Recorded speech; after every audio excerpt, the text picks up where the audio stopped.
धनबाद में कांग्रेस की भारत जोड़ो यात्रा शुक्रवार को आयोजित की गई थी। माना जा रहा था कि संतोष सिंह के नए जिला अध्यक्ष बनने पर विवाद दिखेगा, पर ऐसा नहीं दिखा। पुराने और युवा नेता नजर आए। यात्रा में प्रदेश अध्यक्ष राजेश ठाकुर, पूर्व केंद्रीय मंत्री सुबोधकांत सहाय, स्वास्थ्य मंत्री बन्ना गुप्ता, पूर्व मंत्री मन्नान मल्लिक, अजय दुबे, जलेश्वर महतो, पूर्व जिला अध्यक्ष बेजेंद्र सिंह, जिला अध्यक्ष संतोष सिंह सहित कई नेता और कार्यकर्ता उपस्थित थे। भारत जोड़ो यात्रा में एनएसयूआई के सदस्य भी रहे। यात्रा स्टील गेट से रणधीर वर्मा चौक तक पहुंची, जहां सभा का आयोजन किया गया, लेकिन भीड़ नहीं दिखी। इस दौरान प्रदेश अध्यक्ष राजेश ठाकुर ने संबोधित करते हुए कहा कि देश में 2 महीने से राहुल गांधी की भारत जोड़ो यात्रा चल रही है। झारखंड में भी अब तक 17 जिले में लोगों ने यात्रा कर लिया है। धनबाद की भारत जोड़ो यात्रा सफल और अच्छी रही। विवादों के बाद भी लोग शामिल हुए।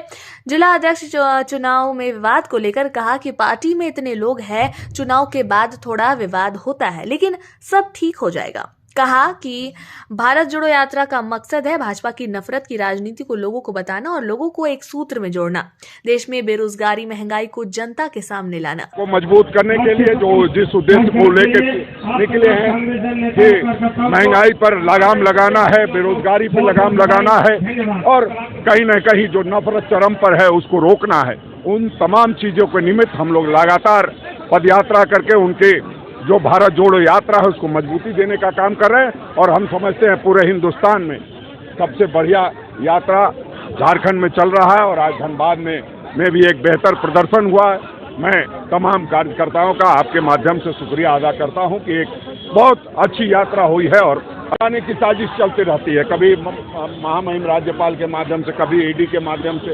अरे करना है पूरे देश में, ईडी का दायरा झारखंड भर नहीं होना चाहिए या गैर भाजपा शासित राज्यों भर नहीं होना चाहिए, तमाम जगहों पर होना चाहिए। हम समझते हैं उन्हीं बातों को लेकर के जो संविधान संकट में है बाबा साहब अम्बेडकर का, उसको लेकर के राहुल गांधी जी यात्रा पर निकले हैं और जो इस तरह का रिस्पॉन्स लाखों लाख की संख्या में लोग उनकी यात्रा में जुड़ रहे हैं। हम ये कह सकते हैं कि भारत में हम नफरत मिटाने में कामयाब होंगे, संविधान के उसूलों को बनाए रखने में कामयाब। एक सवाल है कि धनबाद में कार्यकर्ता नाराज चल रहे हैं। जब भी कोई नई व्यवस्था बनती है नाराजगी स्वाभाविक है।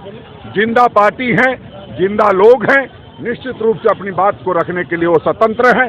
सबकी बातों को सुना जा रहा है।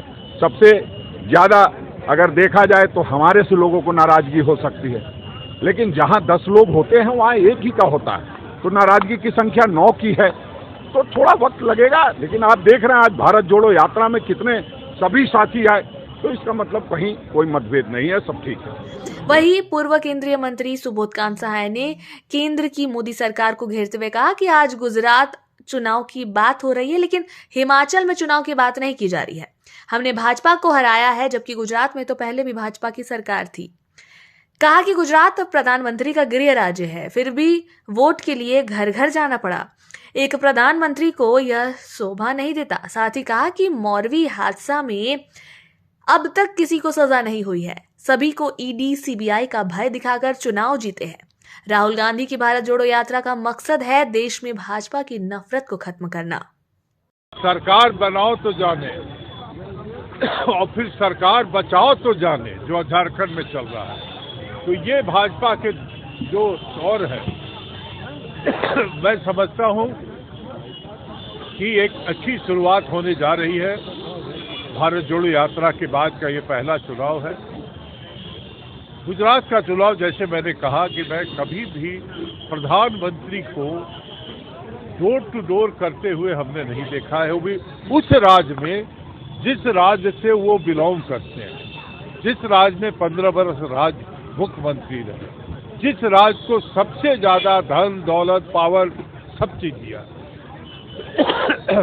वहाँ कितना कठपुतली वाली सरकार थी जिसका मुख्यमंत्री का कहीं चर्चा नहीं हुआ पूरे चुनाव में। तो एक ये है मॉडल बीजेपी को जीतने का, एक हमारा है। तो जो जनतांत्रिक पद्धति है उसी की स्थापना की लड़ाई है भारत जोड़ो यात्रा। वही जनतांत्रिक में चाहे महंगाई का सवाल हो, बेरोजगारी का सवाल हो, आज यहाँ हम हैं तो यहाँ पे कोयला मजदूरों से जुड़ा हुआ सवाल है, किसानों से जुड़ा हुआ सवाल है, महिलाओं से जुड़ा हुआ, यही एक लड़ाई है जिससे चर्चा इस देश में नहीं हो रही है। स्वास्थ्य मंत्री बन्ना गुप्ता ने कहा कि भारत जोड़ो यात्रा का मकसद है महात्मा गांधी के विचारों को जनता के सामने ले जाना। देश में भ्रष्टाचार, बेरोजगारी चरम पर है। 2 करोड़ लोग बेरोजगार हुए हैं, भुखमरी के कगार पर है। उन्होंने 15 लाख रुपए हर एक के खाते में देने का बात किया था, लेकिन अभी तक नहीं आया। उज्जवल योजना भी विफल साबित हुई, जबकि हमारी सरकार ने सर्वजन पेंशन स्कीम लागू की, कृषि ऋण माफ किया। भाजपा 72,000 आय वाले लोगों को भी मुख्यमंत्री गंभीर और देश की जो मूलभूत समस्याएं हैं, जो इशू है देश में, आज बेरोजगारी एक बड़ा इशू है, आज जो है भ्रष्टाचार एक बड़ा इशू है, आज लोगों को भुखमरी के कगार पर लोग पहुंच रहे हैं। तो जो इशू है उनको नॉन इशू में कन्वर्ट किया जा रहा है। अरे भाई, जो देश के प्रधानमंत्री जी ने वादा किया था 2 करोड़ लोगों को रोजगार देंगे, 100 दिन में स्विस बैंक से पैसा आ जाएगा, 15 लाख रुपया उनके खाते में आ जाएंगे, लोगों को उज्ज्वला योजना से लाभान्वित किया जाएगा। अब उज्ज्वला योजना तो ऐसी हो गई कि उज्ज्वला योजना तो बंद हो गई, लेकिन उनके जो पूंजीपति मित्र हैं उनका भविष्य उज्जवल हो गया। वो लोग जो है अरबपति, खरबपति और कितने पति हो गए, भगवान मालिक है। जिन लोगों ने कहा था कि हम चौकीदार हैं, और चौकीदार के नीचे से निकल के नीरव मोदी चले गया और चौकसी चले गए, पता नहीं कितने लोग भाग गए हैं। तो ये सारे विषय ऐसे हैं जिन विषय से ध्यान भटकाने के लिए हर चुनाव में हिंदुस्तान, पाकिस्तान, हिंदू, मुसलमान, सिख, ईसाई, तो मैं समझता हूँ ये नॉन इशू को समाप्त करके देश के प्रधानमंत्री जी को इशू बेस्ड कार्यक्रम करना चाहिए, जिससे इस देश के नौजवानों का भला हो, इस देश के आम लोगों का भला हो। और यही इसी विचार को फैलाने के लिए, जन जागृति लाने के लिए भारत जोड़ो यात्रा चालू किया है।